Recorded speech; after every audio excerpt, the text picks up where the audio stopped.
ఉన్నటువంటి ముక్కోటి ఏకాదశి ఉత్సవాలు శ్రీ వెంకటేశ్వర స్వామి సన్నిధిలో భక్తుల యొక్క తమ దర్శనార్థం ఎంతోమంది లక్షలాది మంది ఇవాళ తిరుపతి ఇవాళ రేపు స్వామివారి దర్శనానికి తరలి రావడం జరుగుతుంది.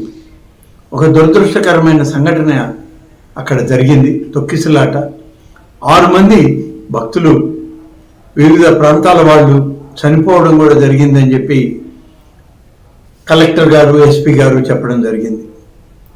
అన్ని రకాలుగా ఏర్పాట్లు చేయమని, భక్తుల యొక్క మనోభావాలను కాపాడడానికి భక్తులు అందరూ కూడా స్వామివారి దర్శనార్థం వారికి అన్ని సకల సౌకర్యాలను ఏర్పాటు చేయమని ఇప్పటికే ప్రభుత్వం రాష్ట్ర ముఖ్యమంత్రి శ్రీ చంద్రబాబు నాయుడు గారు ఆదేశాలు ఇవ్వడం జరిగింది. కానీ ఇది ఒక దురదృష్టకరమైన సంఘటన ఈరోజు తిరుపతిలో సాయంత్రం జరగడం, దీని మీద చనిపోయినటువంటి కుటుంబాలకు ఆ వ్యక్తులకు ప్రగాఢమైన సానుభూతిని తెలియజేస్తూ వారిని పరామర్శించడమే కాదు, రేపటి నుంచి జరిగేటువంటి ముక్కోటి ఏకాదశి కార్యక్రమాలను కూడా పర్యవేక్షించడానికి గౌరవ ముఖ్యమంత్రి గారి ఆదేశాల మేరకు మరి నేను రాష్ట్ర రెవెన్యూ శాఖ మంత్రి శ్రీ అనగాని సత్యప్రసాద్ గారు, అలాగే రాష్ట్ర హోంశాఖ మంత్రి శ్రీమతి అనిత గారు అందరం కలిసి తిరుమతికి బయలుదేరాం. దారిలో ఉన్నాం.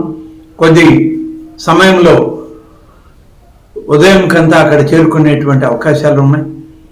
అందరం కలిసి ముఖ్యమంత్రి ఆదేశాల మేరకు ఈ యొక్క కార్యక్రమాల్ని పూర్తిగా నిర్వహించడం జరుగుతుంది.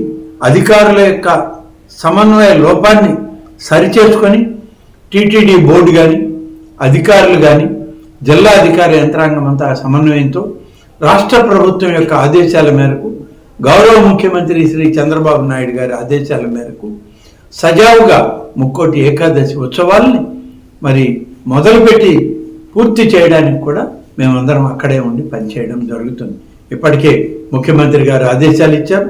దాని మీదట మేము రేపు ఉదయానికంతా అక్కడికి చేరి అధికారులతో సమన్వయ కార్యక్రమాలను చేస్తూ ముఖ్యమంత్రి గారికి రాష్ట్ర ప్రభుత్వానికి అన్ని కార్యక్రమాల యొక్క వివరాలను అందించడం జరుగుతుంది. ఈరోజు ఒక దురదృష్టకరమైన సంఘటన తిరుపతి నగరంలో